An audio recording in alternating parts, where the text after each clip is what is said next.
Hi மக்களே, மதிய வணக்கம் எல்லாருக்கும். எல்லோரும் எப்படி இருக்கீங்க? நல்லா இருக்கீங்களா? இன்றைக்கி நம்ம வீட்டில் என்ன சாப்பாடு அப்படிங்கிறத பார்த்துடலாம். காலைக்கு இன்றைக்கி என் பெரிய மகனை தவிர்த்து நாங்கள் 3 பேரும், எங்கள் வீட்டுக்காரு, நான், என்னோடய சின்ன பையன், நாங்கள் தயிர் சாதம் சாப்பிட்டாங்க. ஏன்னா மதுரையில் இங்கே வெயில் அடித்து கொளுத்துது, தாங்கவே முடியலங்க வைக்க. அதனால் காலையிலே சாதம் வச்சிட்டேன். சாதம், அப்புறம்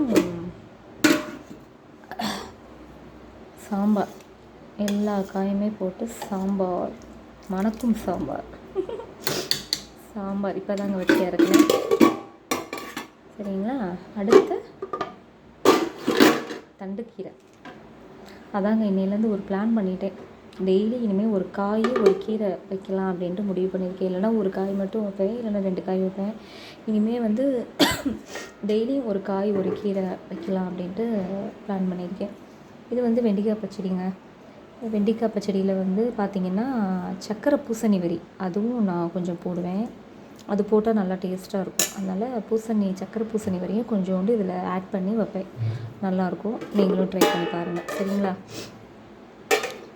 நைட்டுக்கு மாவாட்டணுங்க. இனிமேல் தான் மாவாட்டி வைக்கணும். நைட்டுக்கு இட்லி பண்ணிடுவாங்க. அந்த இட்லிக்கு அதே சாம்பார் நல்லாயிருக்கும். சரிங்களா? அவ்வளோதாங்க, இன்றைக்கி முடிஞ்சு.